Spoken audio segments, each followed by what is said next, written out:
É aka.ms My Recovery Key. Esse carinha aqui, ó, ele pedia para acessar daí aka.ms My Recovery Key. Confesso que, cara, eu nem sabia que tinha chave lá, tá? Quando ele falou assim para acessar esse link, eu disse, pá, não vai funcionar, vou ter que formatar a máquina, né? E uma delas eu confesso que eu até formatei. Quando deu esse problema, eu não achei, não consegui entrar no site ali e tal, e eu disse, vou formatar. Aí instalei o Windows de novo. Aí quando eu troquei pela segunda vez que deu essa mensagem, eu digo, não, vou entrar, porque então deve ter a chave em algum lugar. Né? Faz sentido ele mandar entrar nisso se não tiver a chave, né?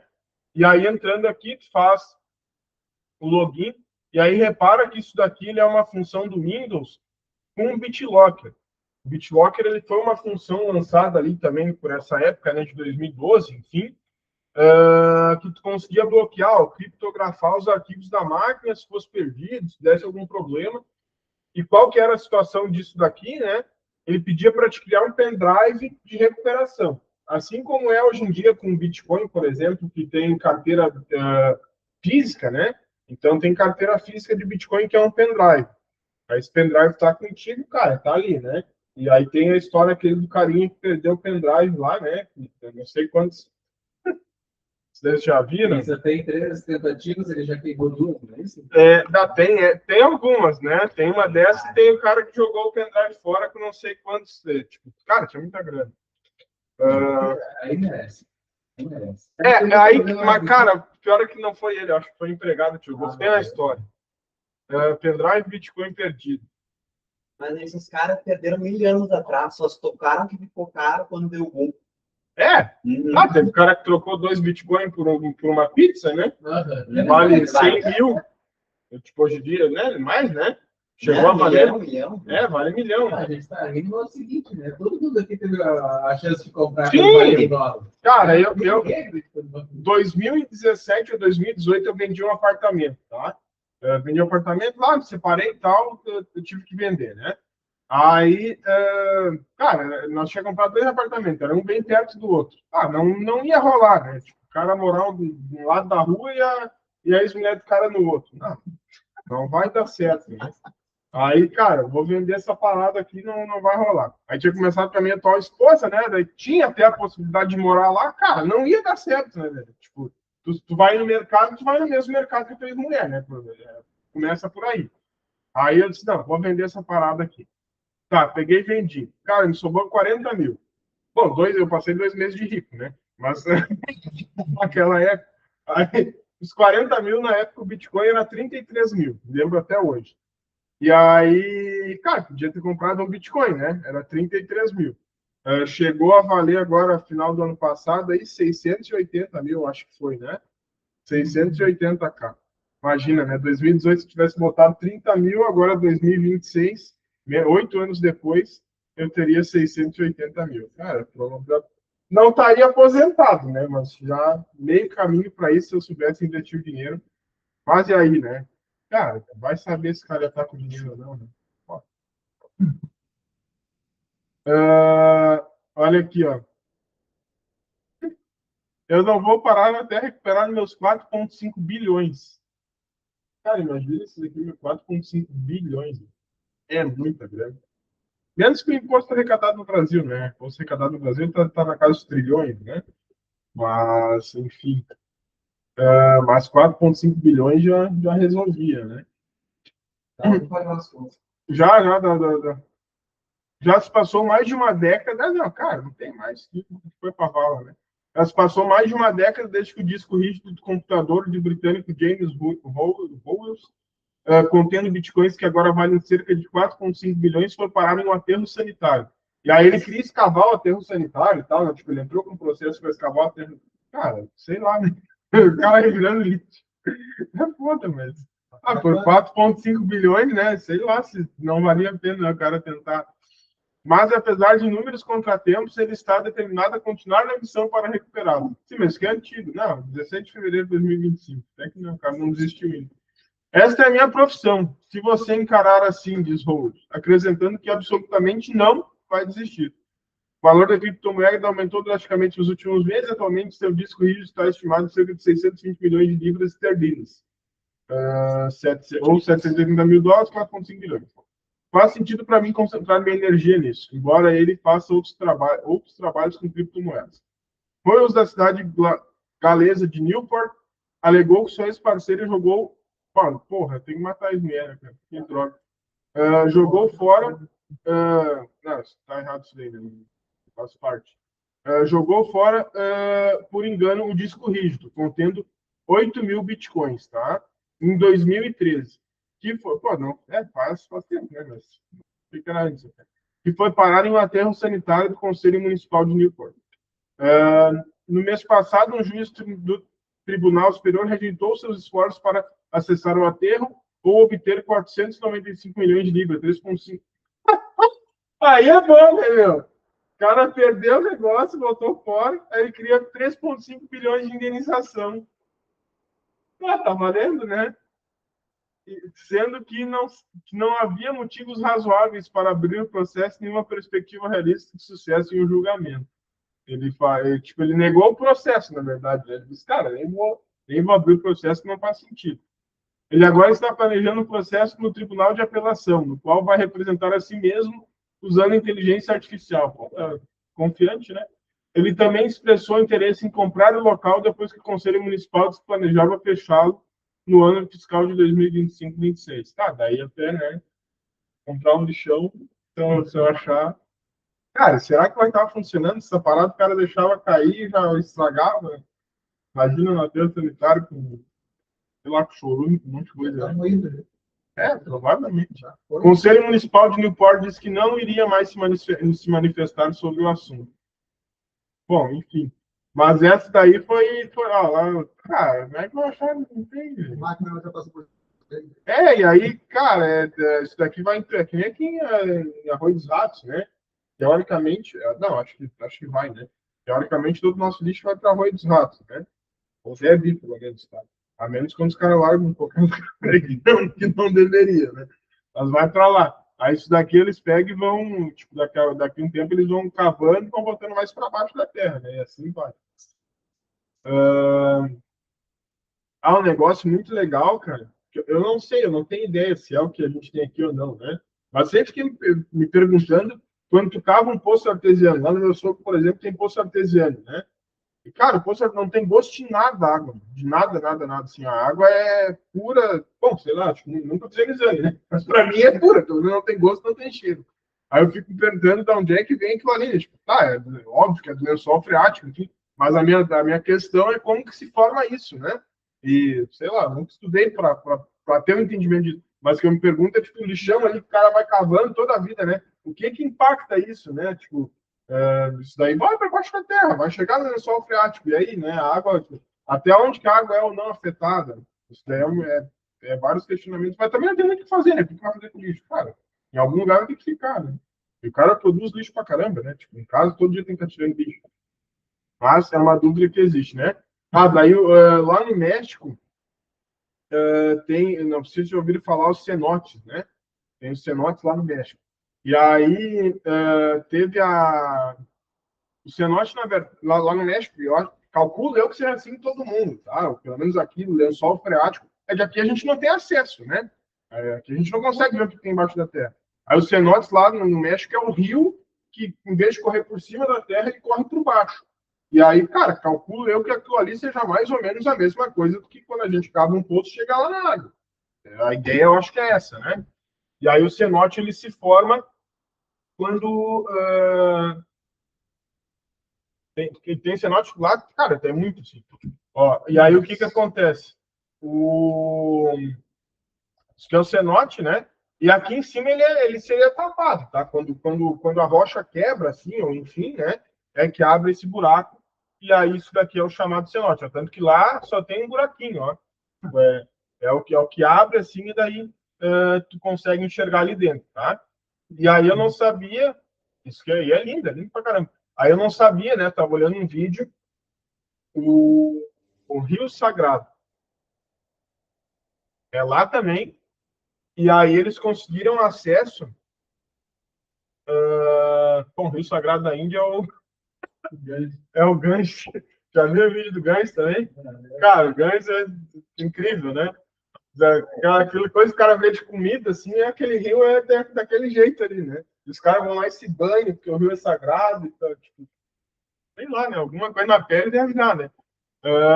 Rio Sagrado no México. Isso não tem nada a ver com aula, meu Deus. Aqui, ó. Cara, tu entra na caverna e aí tem 50 quilômetros de extensão disso daqui embaixo da terra. Tu não tem ideia do que tem. É muito lindo. Rio Sagrado, será que é isso aqui?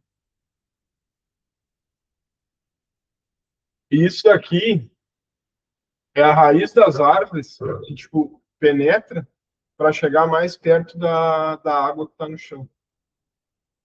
É uma parte disso, não sei se essa daqui em Pinés, né? Diz que tem nome, escalactite, um negócio assim, né? Mas isso daqui, uma grande parte, lá mostra, tem a raiz das árvores chegando de cima até o chão, assim, para chegar na água e poder alimentar a árvore. Muito louco.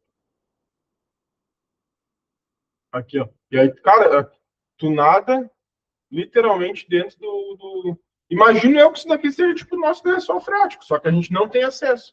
E lá tu consegue ter acesso e nadar por dentro e andar. Muito louco esse lugar. Muito, muito interessante. Tava olhando um vídeo e apareceu isso daqui. Aqui, ó. Isso daqui é a raiz das árvores. A raiz das árvores passa da pedra e vai até o chão lá para chegar perto da água e poder. Muito louco. Enfim, não sei como é que cheguei nesse assunto. Isso daí foi lá do negócio do lixão que eu tava falando. Aí tá. Beleza. Então, isso daí do Bitcoin teve essa questão aí, né? Que ele perdeu um pouquinho de dinheiro lá. E aí tem que cair atrás. Daí, bom, o que acontece então? Esse BitLocker, teoricamente, até então, era uma coisa que tu tinha que ativar, tá? E aí tu tinha que criar esse pendrive aí de inicialização, que era um pendrive que tinha que guardar em algum lugar. Tá? E aí, tipo, se o cara tivesse uma ex-mulher ou alguma coisa que jogasse fora, tu perdeu teu Windows. Mas até aí tá beleza, né? Perdi só o Windows formato, né? Não é 4,5 bilhões. Aí, só que, cara, depois de um tempo, isso meio que é ativo automático, tá? Que é o que acontece no Security Boot. Então, assim, o Security Boot ele bloqueia o boot em uma outra máquina de forma automática através do BitLocker. Só que tu não habilita nada. Não é que não habilite nada. Na verdade, lá na BIOS, tu habilita o tal do Security Boot. Só que tu é meio que obrigado a habilitar isso, sabe? Tipo, não tem como tu não habilitar. Eu acredito que até tem, se tu criar o pendrive com o Rufus ali, ele permite aquelas opções, né? Desabilitar algumas coisas, mas não é o padrão. O padrão é que, cara, vai botar ali do jeito que tá e vai instalar, né? Então, acaba que esse Security Boot ele já fica habilitado por default, tá? Tranquilo? Deve, né? Bateu.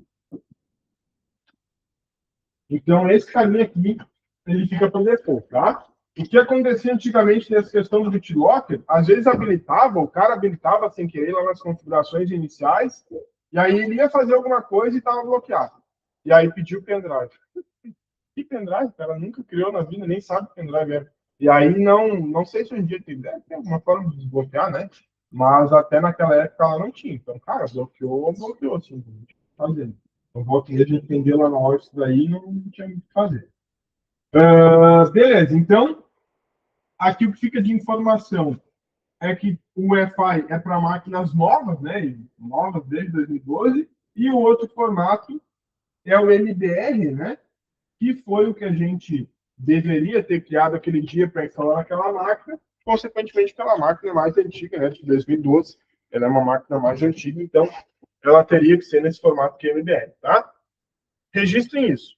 Wi-Fi e MBR. É os dois formatos de instalação que a gente tem de sistema operacional Windows, tá? Beleza.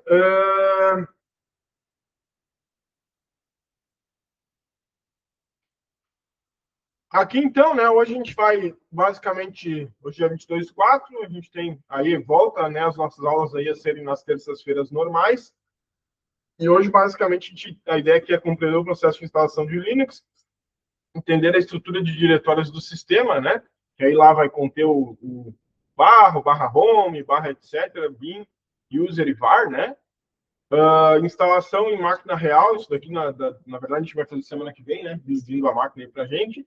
Mas a virtual, estava baixando o Linux Mint aqui, teoricamente a gente vai instalar ali no Oracle VirtualBox, tá? E vamos entender também de particionamento básico, e a gente vai ver que existe alguma diferença do Windows do Linux, tá? Quais são aqui, já vou mostrar rapidinho, falar aqui, deixar anotado pelo menos, qual que é as diferenças, pelo menos do Windows, para a gente poder entender. Basicamente, em Windows, a gente consegue formatar um pendrive ou uma partição em NTFS de pendrive, principalmente em FAT32, tá? Aqui é HD, SSD, enfim, NVMe, né? E aqui, normalmente, é pendrive, tá? Pendrive tanto faz. Pendrive no Linux ou no Windows, ele em FAT32 ele vai funcionar igual, tá? Mas esse carinha aqui, que é o NTFS, ele é uma partição de Windows, né? Então, quero criar uma partição NTFS para o Linux. Então, vai criar. Tá? A partição do Linux, ela tem umas outras nomenclaturas, ext3, ext4, um negócio assim, tá? Depois a gente vai ver melhor ali. Mas, enfim. Por que disso? Quem fez sistema operacional definiu que ele funciona com um tipo de partição, né? Nem a gente tem lá para o Windows os arquivos DLL, e o DLL é um arquivo do Windows. E o DLL é um arquivo que não vai ler no Linux, né? Então, é assim. Tipo, quem criou definiu que seria o formato de partição assim. Mas tem alguma diferença física? Provavelmente sim, né? Na alocação dos blocos, ali, enfim, dentro do disco, no compartimento, como ele armazena as informações, muda, né, de um tipo para o outro, tá? Mas é a forma como ele funciona. Por que não funciona de um para o outro? O Windows é NTFS e Linux é outro tipo de partição. Basicamente é isso. FAT32 é para os dois, tá? Isso daqui não... Esse carinha aqui não muda porque é pendrive, né?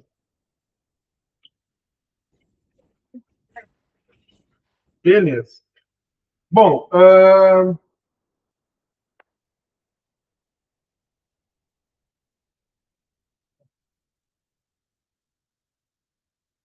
continuando aqui, o que a gente falou na semana passada, rapidamente. E aí, continuando. Bom, a gente tem o kernel do Linux, tá? Que é o núcleo, e o kernel ele é o entendimento tanto para Linux quanto Windows, é quem faz o gerenciamento de processos, de informações, enfim, é quem orquestra o funcionamento do sistema operacional como um todo, tá? Então, o kernel no Linux ele controla hardware e recursos, tá? E o userland é o espaço do usuário, que é o que a gente chama lá de GUI, né? Ou GUI, que é o Graphical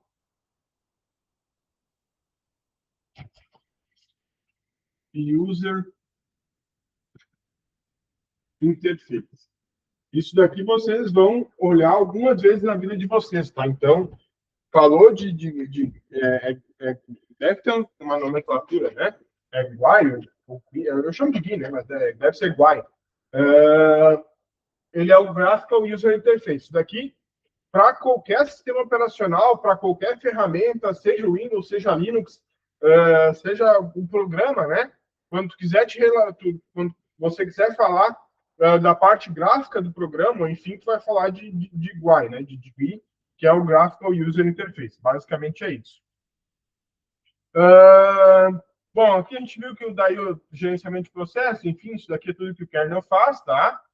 E aí, aqui a gente tem gerenciamento de pacotes. Isso daqui é interessante. O que acontece?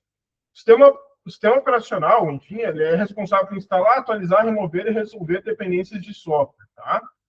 Aqui a grande diferença do que a gente tem de Linux para Windows, que é a forma de instalação, como a gente conversou lá, o Windows basicamente é avançar, avançar, avançar e instalar, né? Só isso, e tipo, funciona, instala, tá de boa. Enquanto no Linux a gente tem lá os repositórios, que são lugares onde ficam armazenadas as informações de tal programa, tá? Então, ele é um repositório. Imagina que é alguma coisa na nuvem que está salvo lá dentro, é o repositório do programa, diferente de um Windows, que a gente tem o .exe. Então, quando a gente vai executar um programa, a gente tem o .exe, que é o executável, né? E está tudo ali dentro do executável. No Linux, não. No Linux, ele tem um repositório. Então, em vez de ter um pacote que é um .exe que está tudo ali, cara, instalei, beleza? Não, o Linux ele vai em algum lugar e busca as informações daquilo que está querendo instalar, tá? Banco de dados locais, lista de software instalados, daquilo que já tem instalado na máquina, né? E resolvedor de dependências garante que tudo funcione corretamente, tá? Exemplos, daí aqui tem cada versão ali do Linux, ele tem um, tá? O Debian Ubuntu é o apt, o DNF V1 para Fedora e Red Hat, e o Pacman para Arch Linux, tá? Funcionamento. Aqui, por exemplo, eu quero instalar através do terminal do Linux, o Firefox, que é muito usado, tá? Então, assim como o Windows é o Chrome e o Edge, né? Hoje em dia eu uso o Edge, mas por muito tempo a gente usou o Chrome, que era muito melhor. No Linux, basicamente, o Firefox é o navegador padrão, tá? Então, a gente tem o que é o... Acabou meu quadro aqui já. O que é... Você está escrevendo as paredes.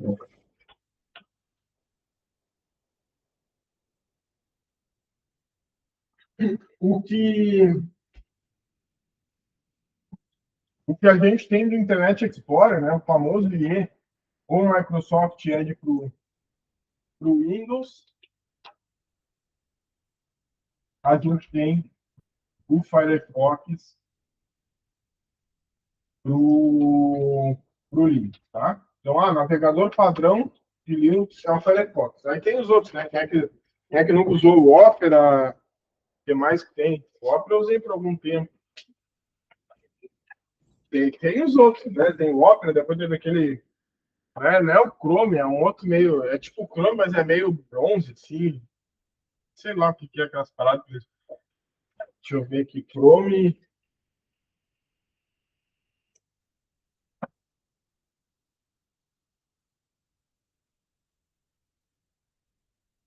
Chrome bronze?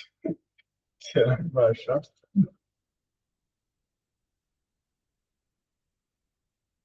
Não.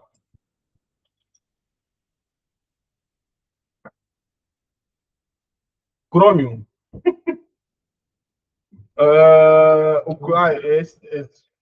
Vamos ver o ícone aqui, né?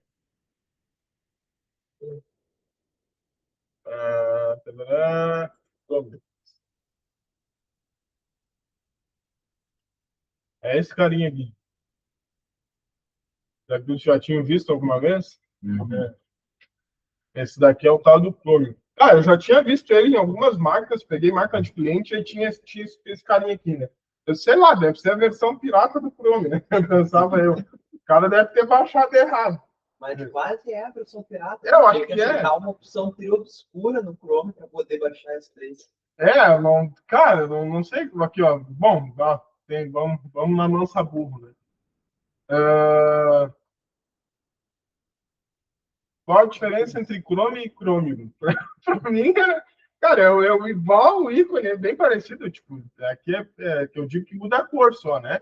Se você acompanha as notícias do Canal Tech, provavelmente já deve ter se deparado com 3 expressões parecidas: Chrome, Chromium e Chrome OS. Tá, os nomes semelhantes não são por acaso. Afinal, todos são produtos da... Bom, todos são desenvolvidos pelo Google para o mercado online. Mas qual a diferença entre eles? Tarará.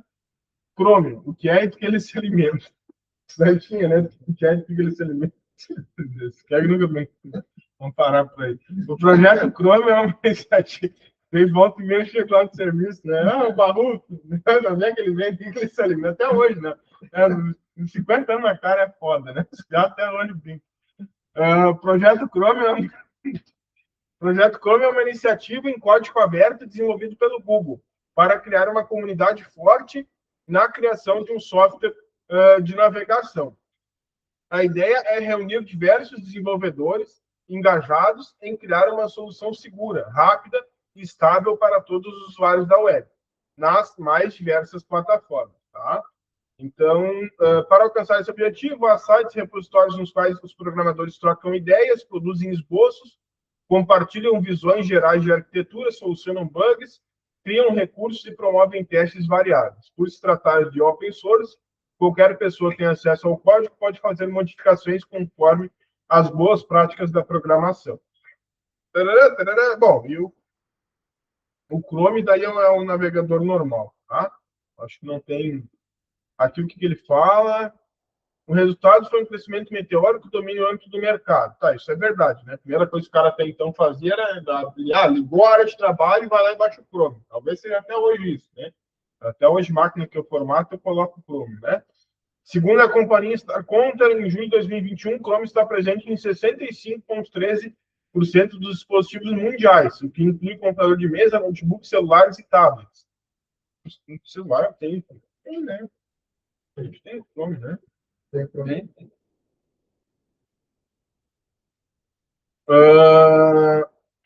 O Safari, segundo colocado, porque está com os singelos 18,64, 3 vezes menos adeptos do que o rival. Mas acaba que o Safari é porque do iOS, né? Então, cara, comprou aí, tem o Safari ali por padrão, né? Mas mesmo assim dá para achar o Chrome. O Chrome 65.3, então, o Safari 18. Tá, mas cadê? Cara, será que eu faço corte dos 3%? Será que eu uso o Edge? Quem é que usa o Edge aqui? Eu faço parte dos 3% só. Então. Mas eu vou pegar ponto no Xbox. Hã? Eu vou pegar ponto pra Game Pass. Ah, é? Tem como pegar ponto? Sim, meus salários. Sabia? Tem que pegar ponto da cultura. Já peguei esse no Netflix um mêsinho. Eles tiraram o iFood que tinha ali para os códigos do iFood. Ah, é? Ah, tá, mas diz aquela parte do que ele fala lá em As cima. horas perguntinhas ali, os pontos. Tem que dar um bem. O Edge aí, pessoal. Cara, eu acho que a única funcionalidade que eu vi até hoje, assim, que não sei se é isso que vocês estão falando, acho que não. Às vezes tu entra no site e aí tu tá comprando alguma coisa e do próprio Edge ele tem lá em cima. Tipo, esse produto em tal lugar tá mais barato. Ou ele faz uma pesquisa assim, te mostra ali. E às vezes tu consegue economizar mesmo. Tu clica ali, tipo, no outro lugar tá mais barato. Isso eu já vi, tipo, isso eu achei legal. Tem Não uma extensão assim pro tem? Não, acho que tem também. Mas acho que o Edge é meio que nativo isso. Ou não é, ou não sei se é isso que ele te fala que tem. Minto, acho que não é que em outro lugar tá mais barato. Até porque acho que não seria legal isso, né? O cara, sei lá, o cara gosta de comprar a Casa Bahia, o cara vai dizer lá que o mercado dele tá mais barato, o cara, tipo, não é, acho que não é legal, né? O cara da Casa Bahia fica bravo, provavelmente, né? Tô deixando de comprar lá para comprar no outro. Eu acho que o que ele tem é cupom de desconto. Isso eu já vi. Eu já vi que funciona. E aí tu clica ali e o legal é que ele vai testando, né? Tipo, ele mesmo vai testando os cupons de desconto ali para ver se funciona ou não. Isso é bacana. Não lembro se eu já ganhei algum dinheirinho com isso ou não, mas essa função aí dele é legal. Mas então, cara, bom, isso aqui é 2021, né? Pode ter mudado. Será que deve ter pesquisa? Não sei. Enfim. Em terras brasileiras, o domínio do Chrome é ainda maior, 80% do mercado. Olha aí, ó. Esse predomínio também tem relação com a popularização de dispositivos móveis no país. Cara, isso daqui não esquece, tá? Por que o Chrome começou a ser usado? Era muito mais rápido que o Firefox, que o Fora por 15 vezes. Só por isso, cara. A Internet Explorer era podre, o Edge era podre, e aí o cara usava para mais rápido. Tipo, não é porque eles tentam achar popularização do dispositivo. Não é pela popularização do dispositivo, não. Isso é que nem a Gillette, né? A Gillette não é Gillette. É aparelho de barbear. Um bombril não é bombril, é escova de aço, né? Cara, é porque o nome é assim. Então, o que acontece? Teve um período de tempo que o Internet Explorer o Edge era ruim, muito ruim, no caso, né? E aí o Chrome veio com uma proposta de ser um navegador mais rápido. E, de fato, era muito mais rápido. E aonde que era isso daí? Aquela época dos computadores podres, né? Que tinha lá o Windows Vista, que veio lá o positivo com 512 MB, né? Positivo com 512 MB rodando o Windows Vista. Aí tu abria o Internet Explorer e travava a máquina. Então, fazer mais nada, tinha que desligar ela, né? Aí o que acontece? Aí eu me lembro, bom, isso daqui não sei se é tempo de vocês, né? Mas tinha o Windows Vista Starter. Quem chegou a pegar isso daí? Windows Vista Starter. Podia abrir 3 programas. Ah, quero abrir o quarto. Não, tem que fechar um. Cara, aquilo ali foi o troço mais ridículo da. Eu não sei o que se passou na cabeça dos caras. Podia abrir 3 programas. Abriu o Chrome, o Word e o Excel. Ah, eu quero abrir o Firefox agora. Não, não pode. Quero abrir o Media Player para ver uma música. Não, não pode. Vai ter que fechar alguma coisa. Eles deram o cúmulo, né? Aí tinha lá o Vista Starter já era ruim, né? Travava. Aí tinha o Windows Vista Ultimate, que ele era pretinho, era black e tal, era bacaninha, né? Cara, tu instalava e tu não podia esquecer a máquina, né? Então, o que acontece? Tinha lá o Windows Vista Starter, né? No positivo com 512 MB, e aí tu abriu o Internet Explorer para trabalhar. Cara, tu não trabalhava. Aí veio o Chrome, não, tu baixa aqui e é mais rápido. Aí tu conseguia usar. Era, tipo, tu conseguia abrir alguma coisa, né? E aí aquilo ali já, cara, beleza, meu computador voltou à vida.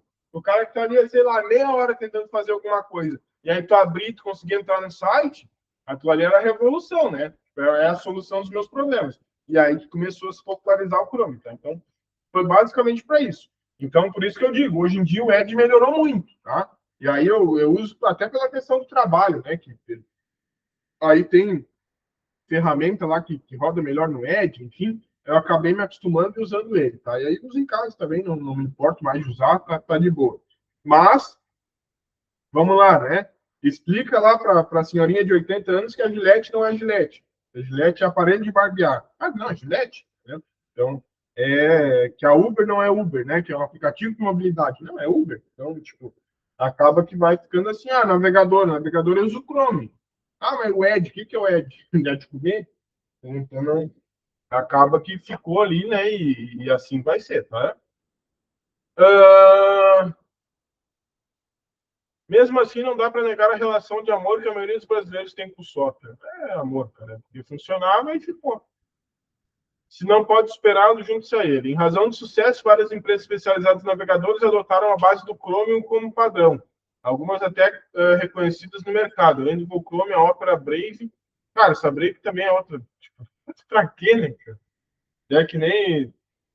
Tá, tem o Uber tem 99, daí tem lá em Drive, tem as outras. Cara, tá, ainda funciona, né? Mas daqui a pouco tem 50. Cara, 3, 4 deu. A Brave, a Vivaldi, essa que eu nunca vi. Vivaldi e a Microsoft usam um sistema como base para suas distribuições. Ah, então será que foi por isso que o Ed melhorou? Fazendo uma open source do Chrome? Vai saber se não foi. Isso não significa que elas sejam meras cópias, muito pelo contrário. Cada criadora faz modificações na interface do usuário e até no interior da programação do navegador, introduzindo melhorias de segurança, aumento de performance e gestão de recursos, né? Isso que é legal hoje em dia, se tu pegar, não sei se o Edge tem nessa máquina aqui, né? A Microsoft é complicada, né? Tu vai lá, pegou o Edge, primeira coisa que tu faz quando tu formatou a máquina, né? E hoje em dia eu faço, não porque mas porque eu sei que você vai instalar, para quem eu estou formatando a máquina vai me pedir, né? Então já instalo. Aí tu vem aqui e procura o Chrome, né? Tudo que você precisa está aqui. O Microsoft Edge é executado com a mesma tecnologia que o Chrome. Ó, já está até avisando. Com a confiança adicional da Microsoft. Então cara, meu Edge melhorou por causa do Chrome, velho. Ali, meu. Cara de pau no. Não são, é do último, né? Tá, tudo que você precisa estar aqui. Tipo, como quem diz assim, cara, tu não precisa dele. O Microsoft é executado com a mesma tecnologia que o Chrome. Tá, então faz sentido, né? Tá explicando a minha teoria do que melhorou. Então, é porque o Chrome é bom mesmo e até a Microsoft copiou ele. Com a confiança adicional da Microsoft. Aí lá, ó, iniciar, né? Tipo, já tem o botão ali. Aí primeiro ele mostra o Firefox.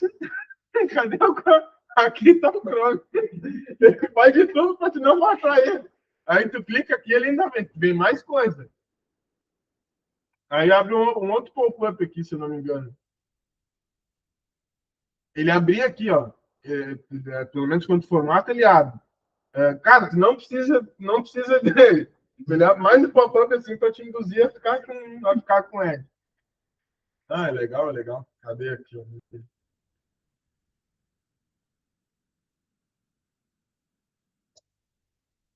É, não, aqui já baixou. Mas ele tem mais alguma coisa que aí ele tenta ainda te forçar. Aqui até o Chrome já botou, né? Aí ele baixa lá, aí aqui ele pergunta, ó, se quer executar e tal, né? Tem umas coisinhas aí que ele tenta dificultar para te não instalar. Mas então foi por isso, viu? A sensação que eu tenho que o Edge melhorou foi porque o Chrome começou a usar a base do Chrome, né? Essa daí eu não sabia. Essa daí a gente aprendeu junto. Isso que eu não sabia que tinha também, cara. Rewards que eu né? Não, tinha nem ideia. Mas daí, tipo, por quê? Só para te usar ele? Não compra pra dinheiro pra jogar um videogame. Ah, tipo, quanto você ganha? Pouquinho, né? Depende das coisas. Quando tinha lançado, ganhava. É. Pá, mas dá. Mas só por usar. Não, de trabalhar assim, no final do mês tem uma assinatura na Netflix, cara. Ah, é? Te juro. Quer ter escrito com a gente aqui no ponto. Ah, sabia não isso aí. Tá bom. Enfim, então ele tenta, né? Bom, mas eu aposto com vocês que as máquinas que eu vi o Chromium, aquele outro ali instalado, né? Não foi porque as pessoas quiseram instalar o Chromium. Elas foram procurar o Chrome e baixaram errado. Até porque tinha uns que a máquina era de senhorinha. Cara, não foi porque ela quis baixar o Chrome porque é um navegador open source. Não. Ela quis baixar o Chrome e aí veio o Chrome. É isso que é interessante, né? Você não pode esperar o sempre. Mas teve um tempo aí, né, que... tá, aí... Bom, vamos lá.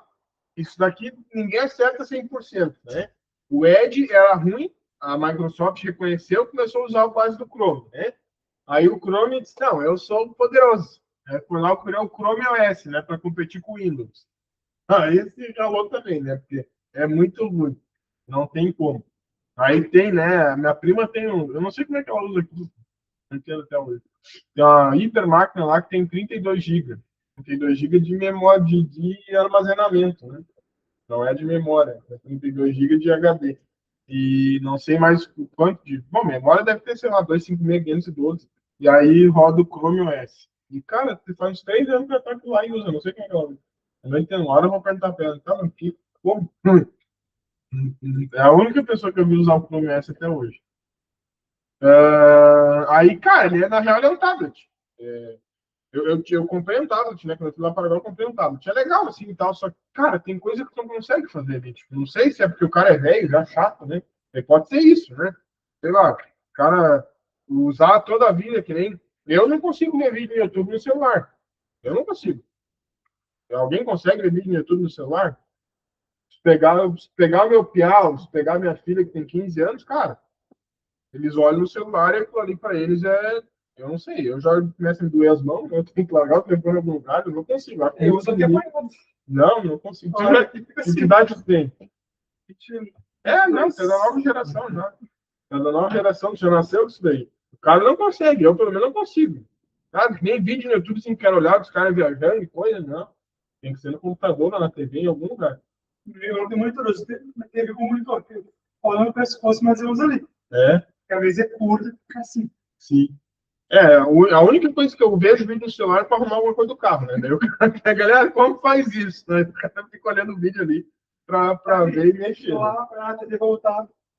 Não. Os caras nunca esqueceu o que era. Mas é costume, não adianta, né? Enfim. É coisa do cara. É aquela velha história, o cara vai ficando velho e vai ficando chato. É verdade mesmo. Isso daí é assim mesmo, né? O meu piá, cara, ele passa o dia olhando vídeo no celular e ele tá de boa. Isso aí, dá uma agonia. Aí comprei o tablet lá, né? Cara, o tablet é legal, sim, funciona. Mas daí, isso daí é coisa também que... Bom, você já deve ter visto Uber que usa o tablet, né? Tem alguns Ubers lá que tem o tablet.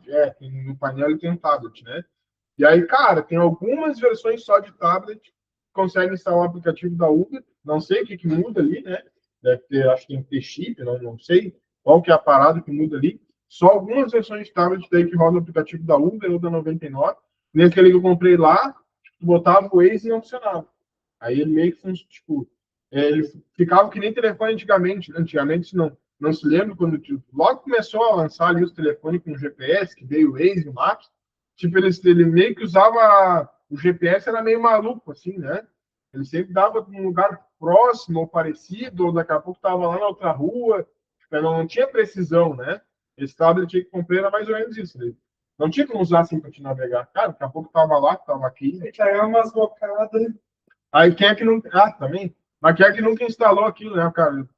O cara que tem a mania de querer fazer gambiarra em tudo. Tinha o GPS fix. Quem é que nunca usou isso daí?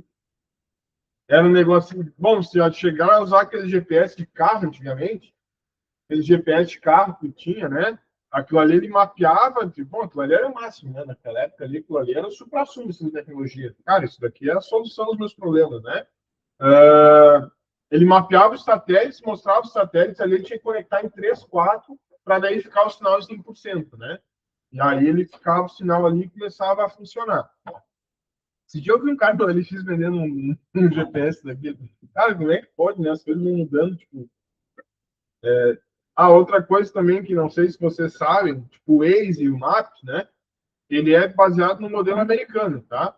Então, sempre quando vocês vão colocar o endereço no próprio aplicativo da Uber, tá? Vai chamar um carro, né? O que normalmente a gente faz? Coloca o nome da rua, depois o número, né? Como é americano, é primeiro o número. Né? Tem que sempre colocar primeiro o número, tá? Então, tipo, no Waze, no Maps, na Uber, coloca sempre primeiro o número do lugar e depois começa a digitar a rua. Os normais você consegue se achar ali. Cara, tu perde milésimo segundo da tua vida. Porque o que acontece, né? É que nem eu, volta e meia no Waze, tinha que digitar o nome da rua, né? Cara, eu tinha que digitar o nome de toda a rua para achar o endereço, né? Hoje em dia eu mudei, claro, volto, não vou dizer que isso é uma adaptação do cérebro, né? Hoje em dia o cara tem que mudar ali, que o cara tem que colocar primeiro o número, tá? Aí tu coloca o número, depois tu começa a digitar a rua, ele já mostra. Começou a digitar a rua, ele já aparece. É mais fácil. Sei lá, dá um exemplo aí, tu quer ver? Eu tô te falando, tá achando que eu tô louco, né?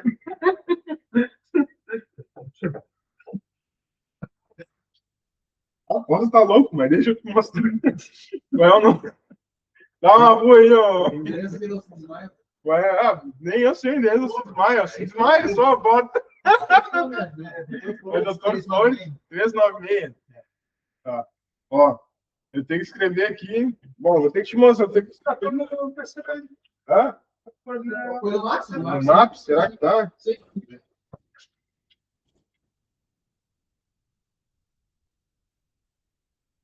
Ele tirou, não, mas não foi feito. O Maps não foi feito no Brasil. Não, nada foi feito no Brasil, né?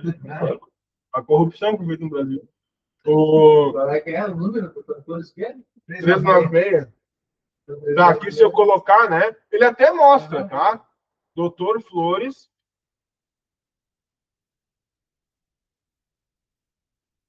Ó, aqui, nota que eu tive que escrever tudo, né? Ó, e se eu deixar assim, né? Doutor Flor, né? 396. Tá, agora, hoje em dia já está mais otimizado, tá? Mas eu ainda tenho que digitar tudo lá, tá? Ou se eu colocar aqui, doutor, sei lá, eu tenho que. Alguma coisa tem que colocar, tá? A mais, no caso, né? Mas se eu colocar 396. Foi BR. Deixa eu colocar BR. Ali, ó. Toda a tua flores 396. Cara, segundos da tua vida e tu ganha. Sei lá, se isso vai fazer diferença no final dela, eu não sei, mas. Que juntando até uns 80 anos ali e tal, tem uns 10 minutos, cara. Mas vamos lá, pega lá a rua que eu morava lá na Leopoldina. Cara, essa daí, cara, tu ganha minutos, tá? Essa daí tu não vai ganhar segundos. Vamos lá, ó. Tá? Marechal. Não tá nem digitando. Não, é perto, ruim igual. Marechal Francisco Antônio. Tá ali embaixo, né? Tá? Bittencourt. Bittencourt. Aí o número era 100. Eu acho que era 100, né? Bom, já começa que aqui tu não consegue nem ver, né? Não. Eu, tipo, tá, é o 100 que tá mostrando ali, é o 1000. 100. Então, vamos tentar fazer o contrário, né? é mal, né? Nesse, mal, né? Que habilita. Ali, ó. Tem uns 20 segundos aí. Cara, só que aqui ainda é fácil digitar, né? Aí no celular ali que é ruim, ou o cara tá dirigindo, tipo, daí tem que digitar. Aí tu imagina, né? Eu já, tá, eu sei que eu sou meio retardado. Tudo bem. Na lupa, nem tem que ficar procurando. Mas quem é que digita assim, né? Com aquele negócio assim, ó. Não. Não. Ninguém faz isso. É loucura. Não, eu sei que é loucura.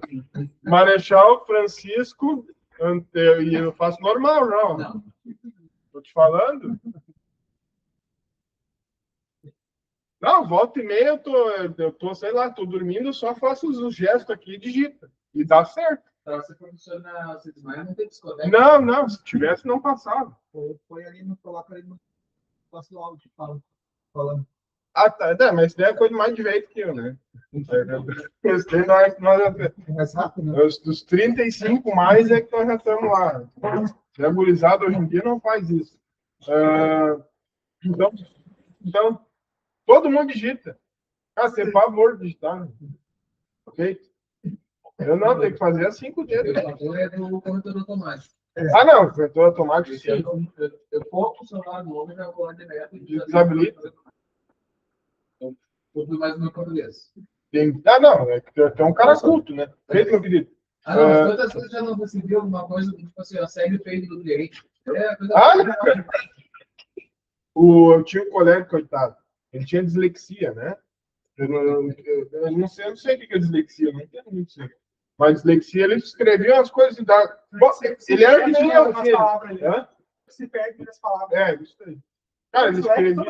Só que ele já não era normal muito, entendeu? Ele já era meio que nem eu, assim, sabe? Às vezes ele foi com outro colega meu, foram viajar, né? Pra Praia do Rosa, em Santa Catarina. Aí, cara, estão lá na Praia do Rosa, né? Na beira da praia, assim, sei lá, bangalô daquele, né? Não era viagem romântica, mas era um bangalô lá bem legal, né? E tal.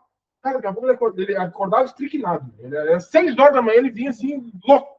Aí, às 6 horas da manhã, ele acordou pro Sanguitano, né? Que o Sanguitano, as colegas, tem que ver o Sanguitano contando, né, cara? Porque eu te mijava, gente. Ele acordou, ô meu, acorda. Pá, minha mãe reprovou um aluno. Cara, o que tem a ver com isso?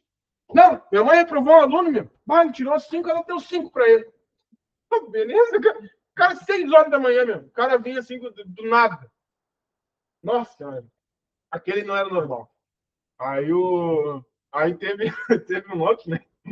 Aí eu sei que isso daí acontece, né? O cara vai ficando muito tempo na empresa, tu vai vendo os negócios, né? Aí teve um outro também que, às vezes, a referência é loucura, né? Aí tu fala, aquele outro que era muito louco, né? Não sei o quê, daqui a pouco tu vai chegando no nome da pessoa, fulano. Aí tu esse daí mesmo. Cara, ele era primo do Bad Note. Tá explicado, os dois eram pancados igual, meu. Um era primo do outro, os dois eram estricnados, assim. 6 horas da manhã chegava, tinha outro também, né? Tinha outro que eu parava para pegar o ônibus, tinha o ônibus da empresa, né? Cara, 6 horas da manhã, 5 e pouco da manhã lá em Gravataí, às vezes um frio do caramba. Vinha outro querer conversar de manhã, cara. 5 e pouco da manhã no frio. Não, velho, não. Deixa eu quieto na minha que eu tô recém internando, dormindo em pé. Mas vinha assim maluco, né? Conversado. Eu digo, não, velho. Uma vez só ele foi lá em casa, a nega velha disse, não, cara, nunca mais traz esse cara aqui. Eu não sei, nunca mais traz ele aqui. Aí eu fiquei. O problema é que eu morava no mesmo condomínio que ele, né? E aí ele me convidava todo final de semana para fazer churrasco. Cara, teve final de semana que eu tirei o carro da garagem, botei o carro na rua para ele não ver que eu estava em casa. Fiz isso, meu, te juro, velho. Tirei o carro do estacionamento, botei o carro lá na rua, lá, para daí ele não ver que eu estava ali e não vir me chamar. Não, meu, eu não era esconder, desgraçado, coitado. Ai, fazer um intervalo, hein? Eu tenho que parar de gravar essas aulas, hein, não dá?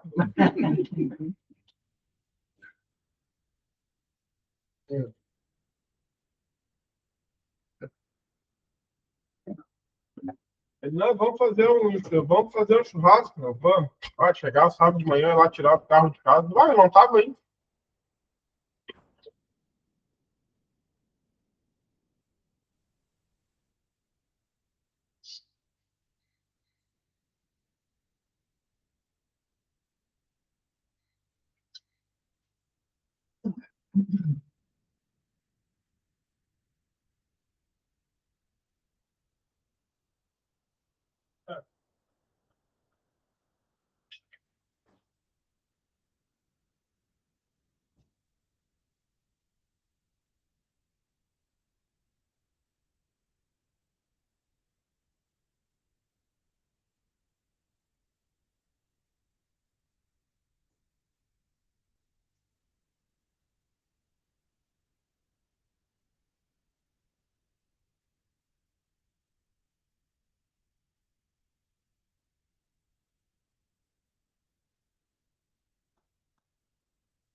Beleza, vamos continuar aqui então.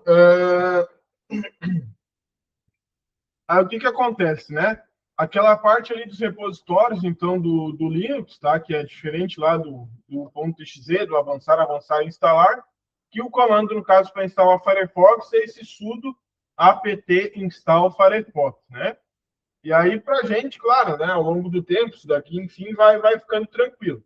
Agora, pegar, sei lá, a mãe do cara, ou enfim, né, pegar uma senhorinha e daí botar lá no Linux, aí abrir o terminal e colocar esse comando aqui, isso acaba já se tornando mais complexo, tá? Então, aí é que mora, né, a grande diferença entre o porquê que o Windows é tão utilizado e que a gente está acostumado, porque ali, basicamente, mesmo para instalar um programa, é por linha de comando e é mais chatinho, tá? Aí aqui, basicamente, ele consulta o repositório, baixa o pacote, resolve dependências e instala automaticamente. Instala automaticamente, não é bem automaticamente, né? Às vezes ainda dá lá algum tipo de problema, alguma coisa, enfim. Mas, teoricamente, abrir o terminal, sudo apt install Firefox, teoricamente é isso daqui, tá? Beleza, aí a gente viu lá da questão das camadas dessa GUI, né? Daquela GUI lá em cima, lá da Graphical User Interface, né? Tem lá o Gnome, que é o consumo médio alto, aquele que a gente viu lá do cubo, né? Um cubo muito top, que tem 3D, né? Aí na época era o supra-sumo, assim, do que podia ter área de trabalho, mas, consequentemente, ele consome algum recurso aí maior, né? Porque precisa, precisa de mais interface ali, ou mais gráfico, enfim, para funcionar, tá? Depois tem o KDE, que é um consumo médio, né? Altamente customizável e tal. E tem o XFCE, que tem o consumo baixo, que é leve e rápido, que era uma solução alternativa lá, né, da questão do Windows Vista, quando a gente tinha uma máquina muito ruim, tá? O que eu fiz então? Fui lá no Linux Mint, peguei e baixei o aqui nos downloads, tarará, Linux Mint 2023. Aí ele tem esse Cinnamon Edition, que a gente viu que é lá baseado no Gnome, né? Então ele é Gnome 2 ou 3 ali, pelo que a gente viu, né? Então ele é uma interface aí customizável, bacaninha, né? Interessante. Tem o XFCE, que é baseado nessa lista aqui, o que tem baixo consumo, né? E que é leve e rápido, que no caso é o que a gente vai usar aqui, tá? E tem um outro Mate Edition, né? Que aqui ele já fala, ó, Continuation of Gnome 2, né? Tarará, daí a continuação lá, baseado no Gnome também, que o Gnome tem um consumo aí de médio a alto, né? Então, tanto aqui o Mate quanto o Cinnamon Edition são baseados no Gnome, consome mais hardware do que esse carinha aqui, que é aquele já fala, né? Light, simple e efficient. Basicamente é isso. Aí eu vim aqui então, fiz o download dele, né? E baixou aqui, ó, Linux Mint 22.3 XFC Edition, né? 64 bits, tá? O que o pessoal instalou aqui então, que talvez resolva aí a nossa vida, né? Foi esse carinha aqui, tá? Ele é interessante, até recomendo, né? Vocês instalarem aí em casa, se tiver uma máquina, enfim, para testar. Aqui a gente vai ver se vai funcionar ou não, tá? Mas ele é aí o que é um VirtualBox, tá? Lembra que a gente falou daquela parte lá do VMware, de virtualização, que é um sistema, tanto do outro lá também tem o Proxmox, que é sistemas de virtualização onde tu cria basicamente máquinas virtuais e tu não precisa ter todas as máquinas funcionando ao mesmo tempo, ou digamos, funcionando junto, né? Aquilo que a gente falou lá, se tu tem uma impressora num servidor e tu tem uma catraca no mesmo servidor. Se aquele servidor parar, parou tanto a impressão lá da tua empresa quanto a catraca para o pessoal acessar, né? Então, criou um problemão gigante, tá? E aí, quando tu tem lá uma VM para impressora e uma VM para catraca, se a VM de impressora falhar, cara, a Catrack continua funcionando, tá? Então, essa é a ideia. É tu criar mais servidores virtuais, né? Para que tu consiga dividir ali os processos que tu tem que rodar e não pare tudo de funcionar se der algum tipo de problema, né? Então, aqui, o nosso outro professor aí, de manhã e de tarde, né? Ele criou um Debian aqui, criou um lab, né? Para de manhã e para de tarde aí, que são essas máquinas virtuais aqui, tá? A gente vai criar uma outra, que é instalar ali o Linux Mint, né? Vamos ver se ele vai instalar, enfim. Vamos ver se ele funciona. Isso daqui, ele é a interface, lógico, do Proxmox e do VMware, ele é diferente, né? Não é essa interface aqui, mas tem algumas similaridades, tá? Aqui também, né, nas opções, clicando para o direito, tu consegue clonar, ou seja, o que o nosso colega Álvaro aí faz lá nas máquinas físicas, né, de clonar um sistema operacional de uma máquina para outra, aqui tu consegue clicar e criar máquinas virtuais de forma muito mais rápida, tá? Aqui eu posso criar uma para impressora, uma para catraca, uma para o sistema ERP de vendas, enfim, né? Cada uma para uma coisa, tá? Esse Oracle VirtualBox, então, como é que ele funciona? A gente vai vir aqui no novo. Clicando no novo, a gente vai dar uma VM name, tá? Vamos dar um nome para a nossa VM. Linux Mint, entre parênteses, noite, que é a nossa aula, tá? Linux Mint noite. Beleza. Aqui ele pergunta aonde tu quer salvar a VM folder, tá? Aqui ele está, no caso, no C Users, dentro de usuários ali no usuário curso e no VirtualBox VMs, tá? Aqui ele vai criar um arquivo, que esse arquivo é o sistema operacional, é a VM, tá?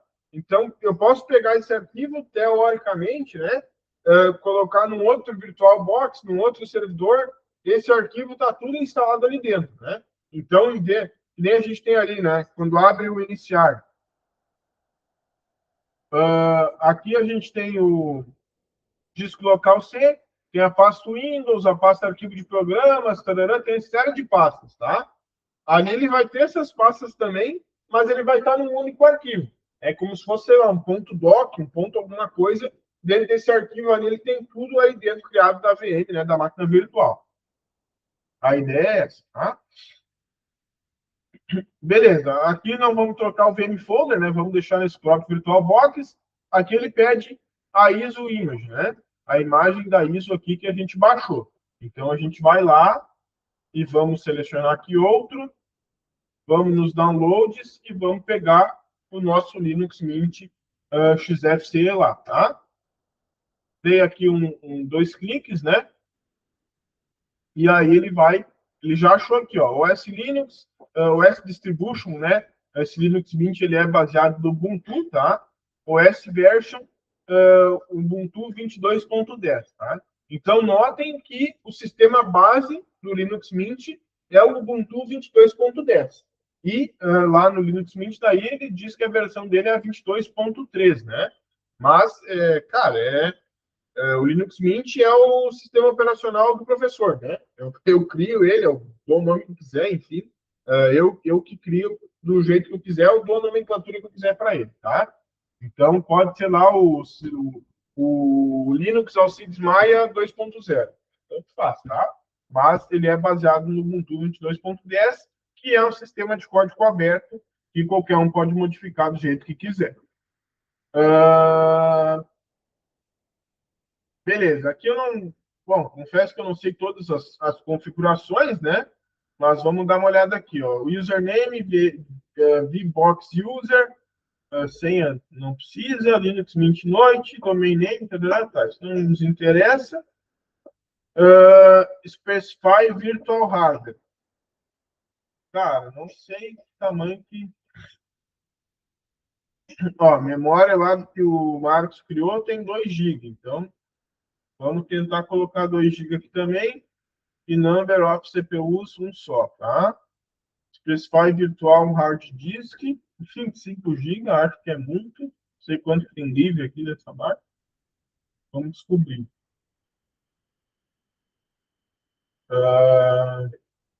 Não, tem bastante. Então pode deixar 25 lá. Hard disk type de format, aqui dá para. Isso é interessante, tá?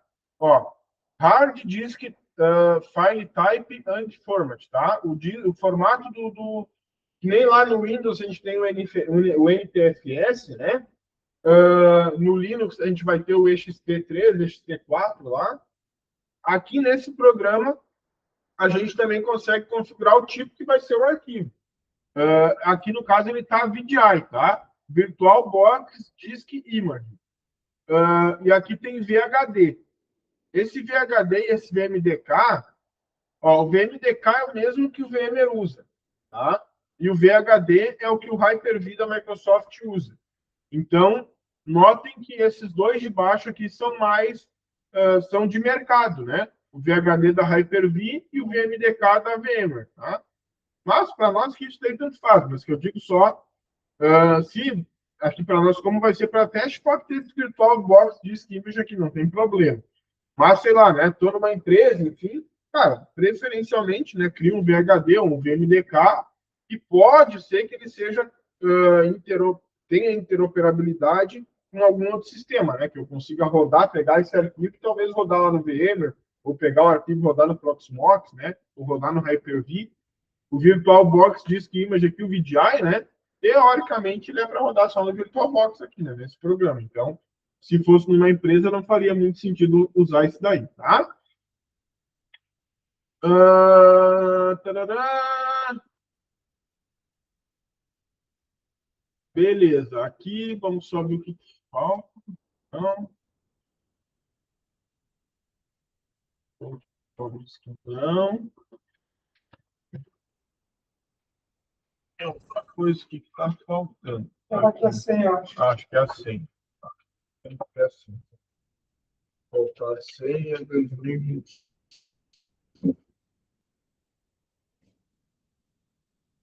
Vai botar um 2, 3, 4, 5.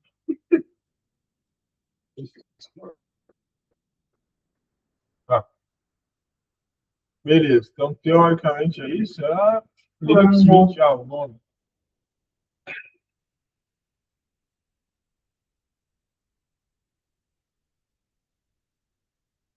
Não pode ter underline. Não pode ter nada.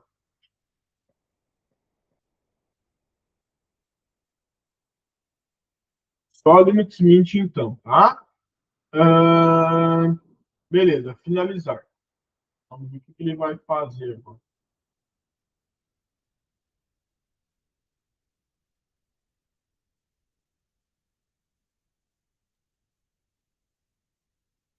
E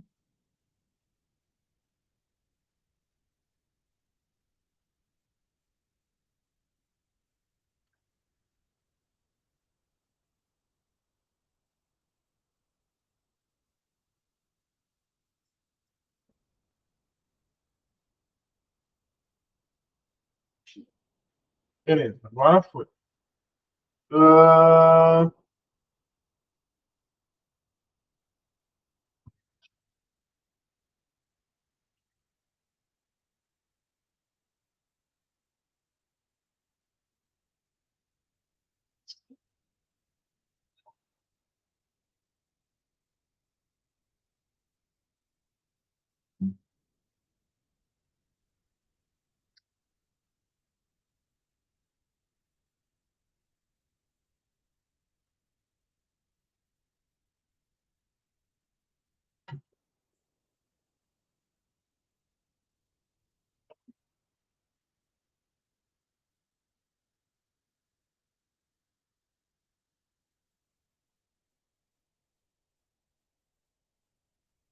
a máquina virtual falhou no boot. Isso pode ser causado pela falha do sistema operacional ou ordem de boot mal configurado.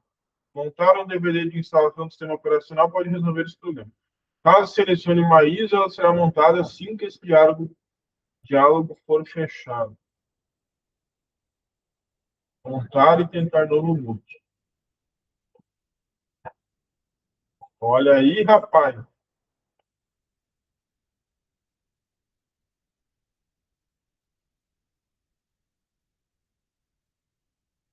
You have ticket to mouse inside the virtual machine, display operations key combo, the virtual machine capture.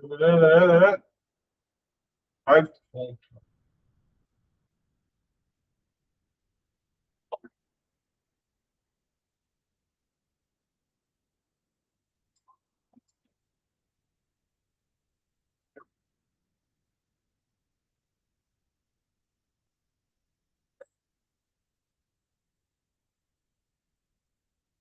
Aqui ele tinha algumas opções ali no início, né, que a gente não conseguiu ver, mas depois eu vou tentar mostrar para vocês de novo. Isso é meu mouse. Viu?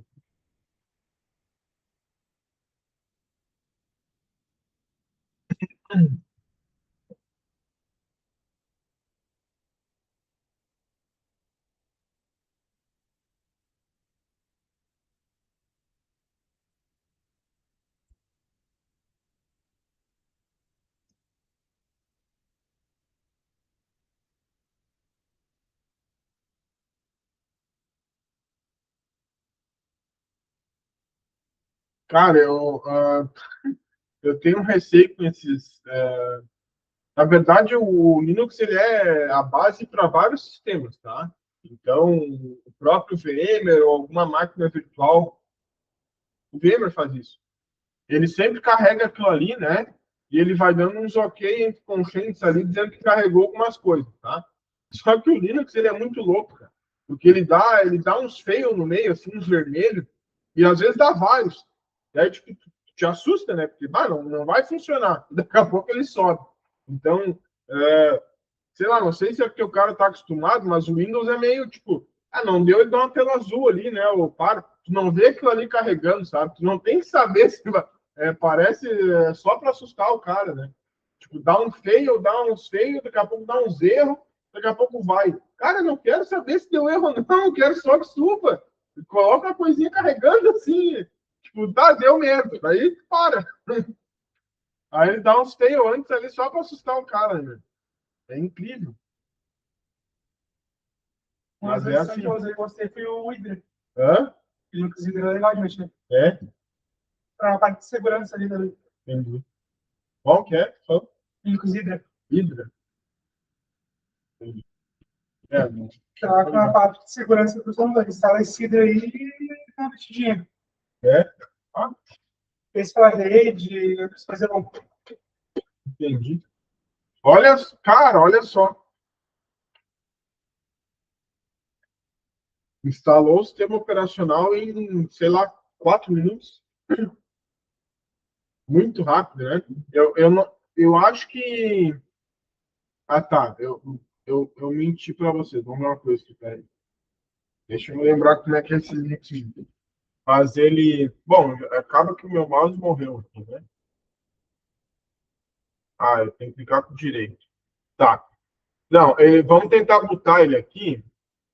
Eu quero mostrar uma coisa para vocês. Deixa eu só me lembrar onde é que buta. Eu... Esse aqui é o menu. Ou é o bloco? Não é nenhum.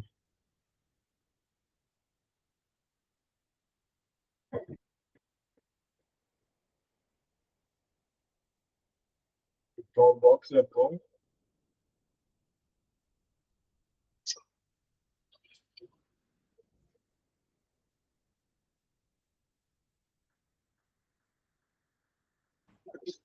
Bom, vamos.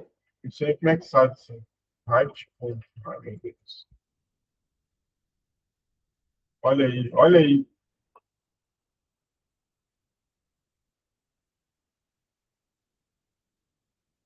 Quero meu mouse na minha máquina de novo.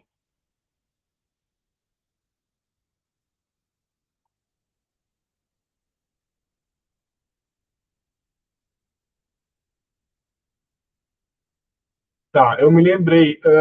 Quando a gente boota com o Linux Mint, tá? É aquelas opções lá iniciais que a gente não conseguiu ver no caso, né? Ele, a primeira etapa, ele acaba que, deixa eu ver se consigo pegar. A primeira etapa, ele dá um boot virtual na própria ISO, tá? o que que isso faz? Por que que isso é bom, né, digamos? Às vezes tem máquina, isso já fiz algumas vezes, tá? A máquina não sobe o sistema operacional. Não funciona o Windows, não funciona, a máquina cracha, né? Dá problema, rebuta, dá alguma coisa assim, né? E qual que é a nossa dúvida por muitas vezes? É o hardware ou é o software? Isso é uma dúvida quase que comum, né? A máquina está desligando quando abre a área de trabalho, ou, sei lá, né? Tá 4 vezes no dia a máquina rebuta. Qual que é a nossa dúvida sempre? Se é alguma coisa de software ou se é alguma coisa de hardware, tá? O Linux Mint ele tem uma função tanto no pendrive quanto no Bravo, aqui, né, com a própria ISO que a gente botou numa máquina virtual, que ele dá um boot com a própria ISO, tá? Então eu não instalo ele, é como se fosse como é que eu vou dizer para vocês? Tem aqueles programas portable, né? Tu só abre o programa ali e ele funciona, tá? Tu não instalou ele na máquina, mas ele funciona. Então, se fosse um pendrive, eu poderia colocar esse pendrive nessa máquina aqui da Alcides Maia, em qualquer máquina aí, né? E botar com esse sistema operacional aqui direto do pendrive, tá? Então ele roda portable. Eu ainda não instalei no HD, né? Eu ainda não instalei, nesse caso aqui na mídia virtual, né? O HD virtual que ele criou ali, né? Mas ele não está instalado ainda, tá? Ele só botou aqui para testar, assim, no caso, né? E por que que isso é bom? Aqui, rapidamente, né? Tu consegue deixar a máquina funcionando, claro, não está usando muito recurso, né? Ela está só ligada aqui, mas se for alguma coisa de hardware, teoricamente, né? Se a máquina abriu a área de trabalho, ela desliga. Se for alguma coisa de hardware, de placa-mãe, de memória, nesse sistema aqui, ela também deveria desligar, tá? Se é um problema físico na máquina. Se tu botou com esse Linux Mint aqui, sem instalar, sem nada, né? Rodando portable ali do pendrive, enfim, liguei ele e a máquina ficou funcionando, há uma grande probabilidade de ser o Windows ou de ser o sistema operacional lá da máquina que está dando tela azul, que está rebutando, né? Que está dando alguma coisa assim, e de não ser alguma coisa física, tá? Se for física, independente do sistema operacional que tiver instalado, teoricamente ele tem que dar problema, né? Que aqui tu consegue testar. Então, me lembro já que teve algumas vezes que a máquina não funcionava, e aí eu sugeri ao cliente, né?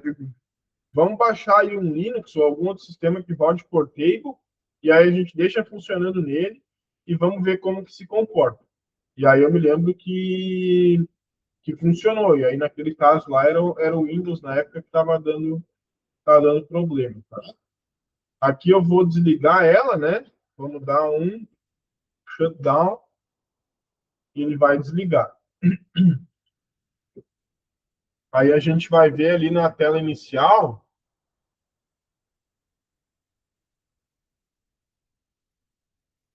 as opções que tem para instalar.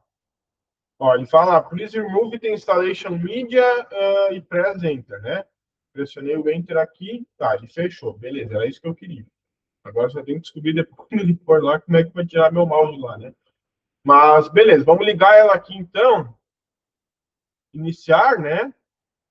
Ó, aqui ele já tem, quando clico direito aqui, ó, ele tem o iniciar e ele tem lá as opções, ó. Start with GUI, que é start com a interface gráfica, né? Start with GUI, que é sem interface gráfica, e esse outro não sei o que é, mas é só com ou sem interface gráfica, né? Aqui no caso a gente quer com interface gráfica. Vamos ver o que ele vai. Se a gente começar sem a interface, quando a gente der o comando para iniciar os aplicativos vão rodar normal, como se tivesse interface. Sim, mas é que aí normalmente os aplicativos eles são para. Normalmente eles são para rede, né? Então, tipo, sei lá, vamos pensar num aplicativo assim que seja compartilhado. Num RP de vendas, tá? Um programa de vendas, um programa de gerenciamento do hospital, qualquer coisa nesse sentido. Tu vai iniciar ele ali por linha de comando, ele vai abrir. Mas normalmente vai ser para te acessar de outra máquina, né? Porque tipo, não tem sentido ele abrir para não funcionar ali, né? Normalmente vai ser para ele prestar. Então, o que não tem interface gráfica, normalmente ele é um servidor que presta serviços para outras máquinas se conectarem e aí poder abrir o programa.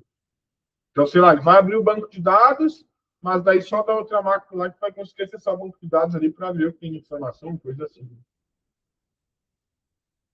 Beleza, vamos montar aqui, vamos ver o que ele vai. Aqui, ó. Tá, legal. Consegui. Não sei se aumenta essa tela, acho que não. Mas aqui dá para ver. Ó, olha que legal que ele é. Start Linux Mint, tá? Então, esse Start Linux Mint, ele só abre, né? Como se fosse do pendrive, enfim. Ele abre a área de trabalho, a gente consegue conectar na internet, consegue trabalhar, mas ele está rodando do pendrive. Está rodando ou do pendrive ou do CD, né? Se fosse CD, no caso, ele está rodando dali, tá? Então, não tem nada no HD que está instalado.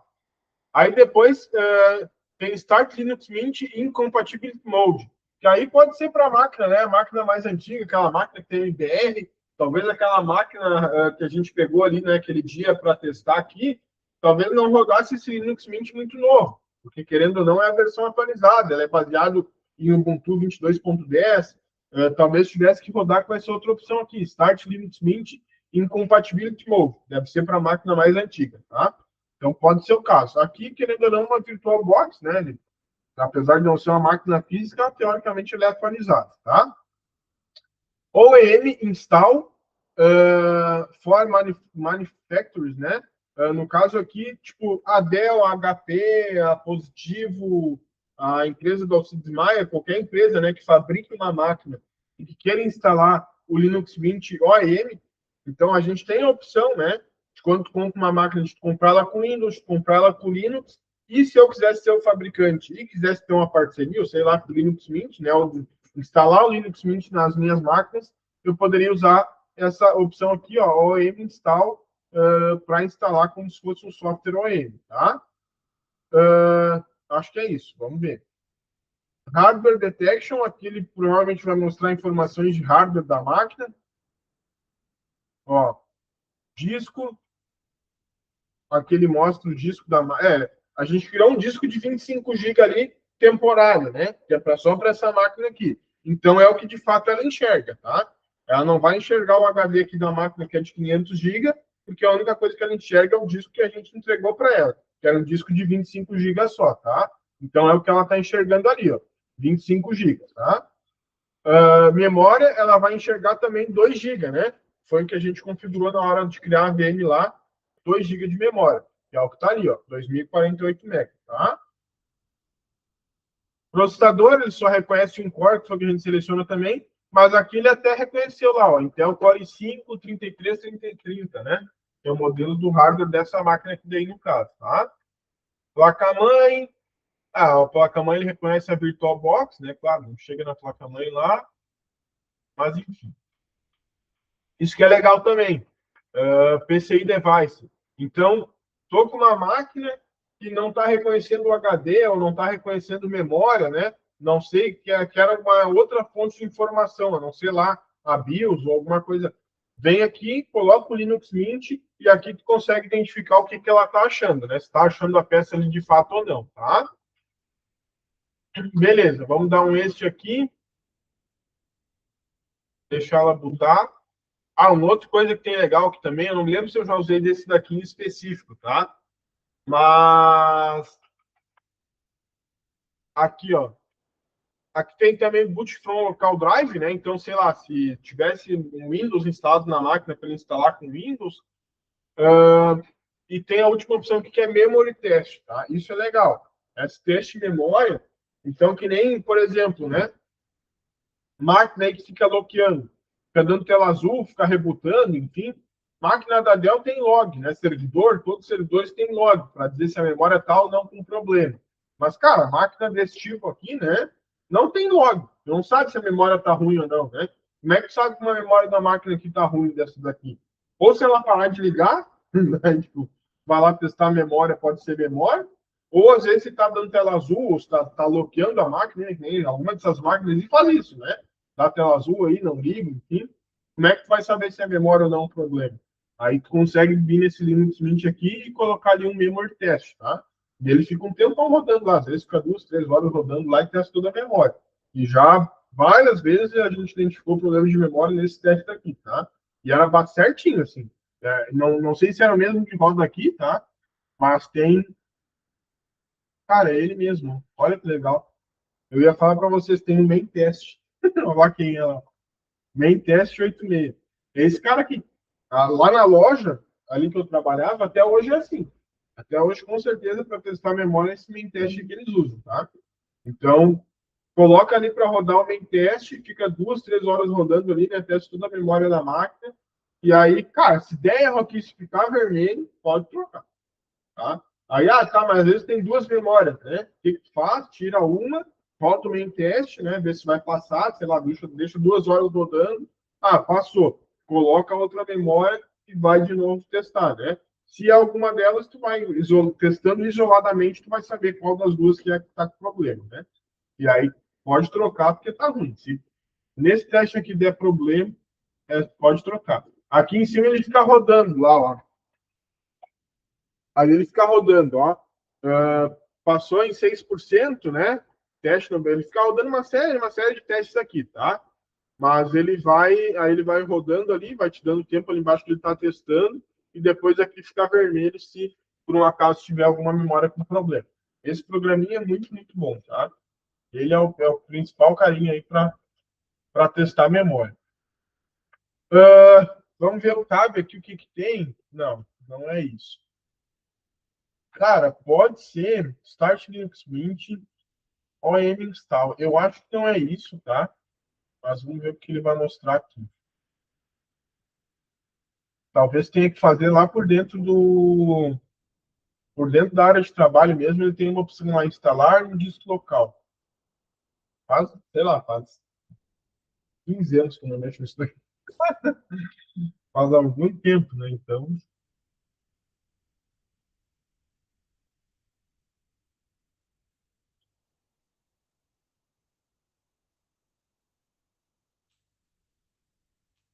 ó, isso daqui eu digo para vocês, ó, tá vendo que dá ok ali, né? Todo Linux é assim, ele vai dando uma série de OKs ali, vai estar verdinho e tá certo, né? Aí vocês vão ver que daqui a pouco ele vai dar uns erros ali no meio, né? Ó, error, this configuration is likely broken, please switch to a supported device, tipo, dá uns erros no meio assim, aí só para dar um cagaço no coração, né? Porque o cara pensa, não vai ligar, depois ele continua e liga.